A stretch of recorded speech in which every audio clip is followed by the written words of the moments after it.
Okay, James and Tammy, my British supply, love my pups. Haven't done one of these car video ones in a little while, so here we go. All right, so we're going to have a discussion. A discussion about people being on time with stuff.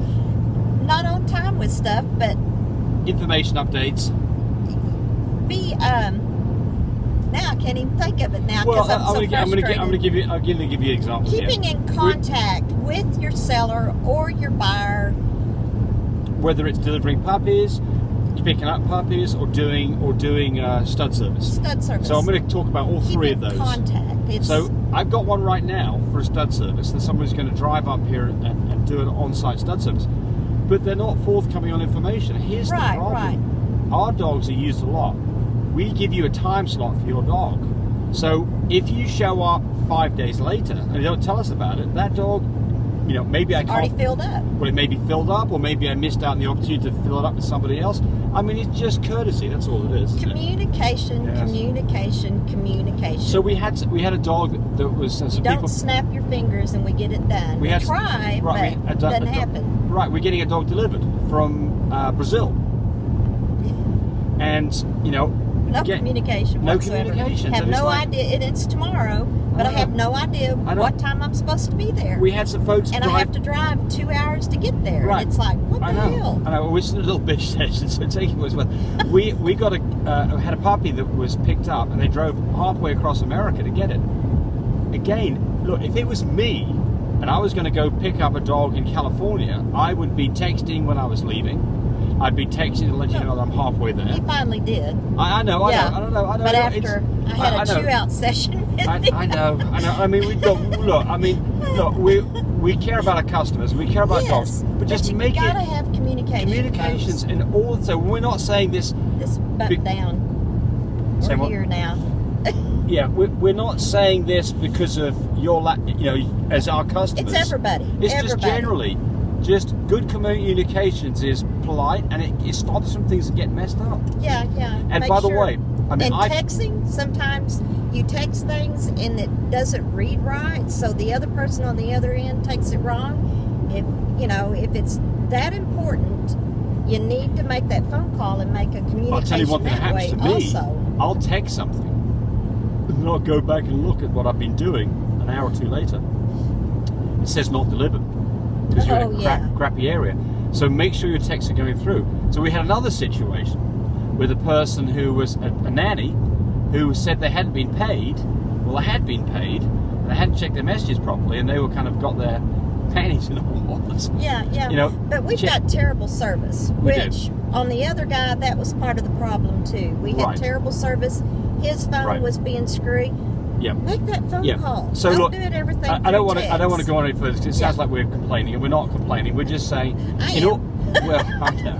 But what we're saying is that not just with us, but generally, if you're doing things, good communication stops there from being mistakes. Right. I mean, you can miss out on a puppy, you can miss out on a breeding, you can miss out on delivering a dog. I mean, there's all things that can go wrong, all because of just simply not communicating. Right. And I mean, I'd say something else about communications too.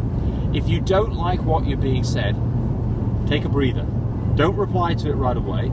Think about what maybe they meant before you kind of go off on a high horse. Gosh, especially through texting. Yes, because everything you put in a text is there, it's permanent, it stays there. So just think about what you're saying. I see some of the replies, by the way, on our this YouTube videos, where I get other people reply to people, and for the most part, it's great responses. But sometimes people get into kind of a piss fit, yeah. I tell you what I do. I just ignore it. I mean, personally, if somebody says something that I think is pretty derogative, I don't react to it. I don't see there's anything to be gained by it. I don't want to get into a fight with anybody ever. You need to decide what you want your fight about.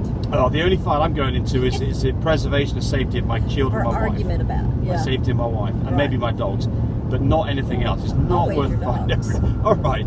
So, okay. So here we go. Q&A's right here. Yes, Q&A's. Hi. If you breed a lilac platinum wrapped in cream, who also carries blue and tan, that's kind of a misnomer there, by the way, because a platinum is a lilac dog that is blue, that is cream. So it can't be. So he is chocolate and he is blue. He's covered in cream. Right. Or she. Yeah. So I'm going to rephrase this. If I bred a platinum who carries tan points with a pied merle, what colour puppies am I likely to get? Well, does that pied merle carry cream? Well, it only says it's a blue with a pied merle. So we're not getting the full DNA here. With a pied merle, yes, exactly. So the answer to this is, all we know is it's a merle. You put a merle which doesn't carry blue or chocolate or tan points, you're going to get 4 merles all the time. And you get half 4 merles and half fawns if he doesn't carry blue. So you need more information really to be able to tell you more about that. So it was a pied fawn? No, it was just a pied merle. No more information. Oh, don't know if it's blue or you're getting sunshine. Somebody said, yeah, I have to live with it. Somebody said, looking forward to the series. We just did a 13-part series.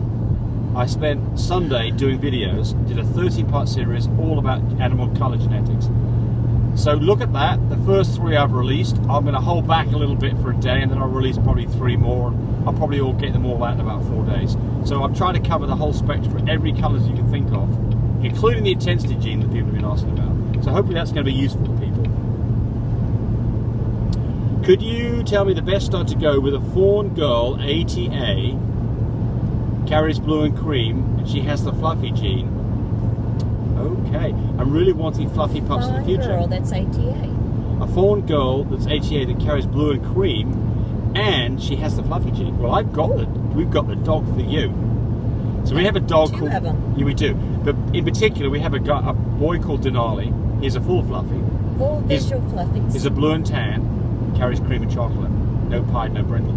He would be a wonderful match for you, but he's not obviously not the. You mean Coco? Yes, exactly. Thank you, Coco. So the answer is, breed to a fluffy. You'll get half fluffies, half fluffy carriers. That's great. Then put the other colours with it as well, which in this case is tan points, blue and cream. And by the way, our boy is ATA.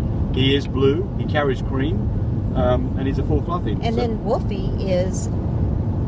And carries AT. He is a sable, carries blue, carries testable chocolate, and he is a visual full fluffy also. Yes. So that's another choice. And both these dogs have got nice structure, and one of the things you'll see on Fluffies. Structure is great. Yeah, Fluffies. The head on Denali is fantastic. Yeah. So but anyway, we've got a dog. We've got a dog for you, but so of course to other people too. And others. Look on our website. You'll see our studs.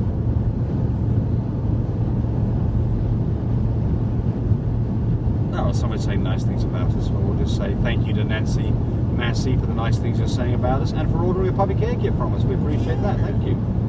www. Great videos. One if you guys are able to deliver internationally. We ship our products internationally all the time. We don't ship dogs. So right now with COVID, shipping a dog to anywhere outside the USA is just not on. Oh, they're claiming that they're doing it. I know, they may be, but we're not. Yeah. You want to do it? Yeah. It's too expensive. Here's the deal. We put a video up of our puppies. They typically, within a day, our puppies are snapped up by people. Oh, yeah. People are asking all the time, how come you don't have your puppies on your website? Well, because they go so quickly. We sell them within hours of them being born, So we don't have any 4 days, incentive the to whole ship litter's things gone. internationally, and it's a big problematic deal. So I'm sorry, it's not right now. And you need to also remind everybody that when you ship your products to the UK, that the hookups are made for the plug-ins in the UK. Yes. Yeah. Vet doctor says, hey, I'm a new vet. I like it when we get questions from vets. Makes us feel good. The vets like James. Can I inject a dog with PG600 hormone for her to go into heat? Oh, gosh. So PG600 is a pig hormone. It's used to bring gilts in, or pigs in, to season. And people are using it on Frenchies. In fact, if you go buy the stuff on Animal Revival, you'll see lots of people who are all Frenchy people talking about this. Yeah, but you don't want to use it all the time.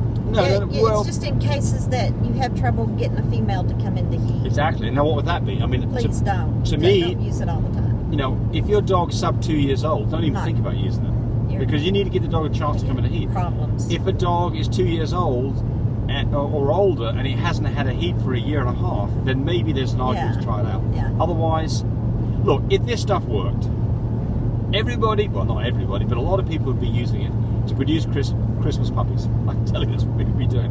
Yeah, but I did buy some. we were going to use on one of the girls, And she finally came into heat. the moment we bought it, she came into heat, so we didn't need to use it. But I have had people use it with varying degrees of success. I think that any time you start mucking around with nature, you run a risk. So my advice would be step cautiously on that one. Benjamin Ellis says, "Hey mate, this is a bit off topic, but I was watching a video of yours about the red eye colour. My dog's DNA came back as DD, little e, AYAY, and then chocolates, and she has a red eye glow. Does this mean she's a lilac or carries it?" Well, a dog that is... She's not a merle, right? That's a good point. No, she's not. If she's a merle, they're going to have red eye glow. A dog that is blue that has red eye glow is a lilac. End of story. Yeah, but also a merle will have red eye glow. Exactly. Bianca Roberts, hey, just wondering, when you take the semen out of the fridge, do you have to wait to room temperature, or can I use it right away? You can use it right away. So when you start talking about handling semen, it has to cool down very, very, very, very slowly. So our shipmate product does that over a 4.5 hour period automatically. So there's no cold shock. When you take it out, it can warm up immediately. It's just not an issue at all. So you don't have to do anything. Daddy Emmett says, "Why am I here?" Daddy Emmett? Well, it's one of my semen collection videos. Okay. The reason you're here is because you, Mr. Emmett, apparently Googled some inappropriate words and found us. Oops.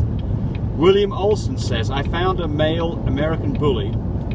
He doesn't have papers. I heard a DNA test can rectify that. I want to study him one time and get him fixed." So, Tammy, you want to comment on that? I wasn't paying attention. I'm okay, sorry. well, here's the answer. Look, there is no DNA test. Well, you could do an MBOC test, do a DNA test to find out whether your dog is 100% or 95% Frenchy or whatever. But the AKC, they don't give a crap. If you don't have AKC parents or an export pedigree from an accredited organisation that the AKC recognises, you are not getting papers on the dog. So don't buy a dog without papers or the knowledge that you're going to get papers that you can either transfer over to AKC or they are AKC. There is no, hey, I've got a French Bulldog, go to the AKC and say, hey, can I get papers? Not happening. Not happening. Not that I've ever heard of. Now, there are some scams that go on. It's called hanging papers. Yeah. And exactly how you do that, I don't know. Yeah, but so here's the problem. If somebody gives you, and again, you don't know about this, but if somebody has what's called hung papers and cheated, the DNA, if you have a stud dog like we have, that's used more than 3 times in a year or 7 times in its lifetime, it has to have a DNA profile on stamp, the AKC. You pay $40, you do a cheek swab, you send it in. That DNA profile is absolutely going to trip you up. You will not cheat that. So you will get caught on this. So if you start hanging papers, the people who are doing this, you are going to screw somebody down the road. And all the puppies, have all those people PO'd at you pretty bad. Somebody, you buy a dog that had hung papers from a male or a female back a little whiles ago, and then eventually somebody goes and tests the dog because it's a frequently used stud, and it doesn't work. The AKC will go back all the way through to find out who did the cheating, and every single puppy that has been produced in that dog will lose its AKC status. Right. Someone's going to get quite rightfully seriously PO'd because don't hang papers, and don't buy a dog from somebody that you suspect might have done that. How you'd know that, I'm not sure, other than the fact that there's been some comments about Google scam. Yes. On the people. Kat Canuck asks, last one here. If you were doing a fresh AI from just pulling to insert straight away, would you use extender or not, and why? That's a great question. So the answer is I don't use extender when I'm doing a fresh AI on site unless I've got low semen count. If I've got a small dog like a Chihuahua, which doesn't have very much semen anyway, then to give it some volume to work with is helpful. So I think the rule of thumb for me is 1 cc or less extended. Make it 2 cc's. You want to have at least 2 cc's of sample to work with. Less than that, extend it. More than that, you probably don't need to. Well, there we go. That was 15 minutes worth of me and Tammy prattling on about people. Belly aching about communication. Yeah. we don't want to come over as being butts. We're not. No. But we But always. I'm sure if we're experiencing it, Yeah. you are too. So Right. you've got to stress it to people Yeah. about All having right. communication. Bye, everybody. Bye.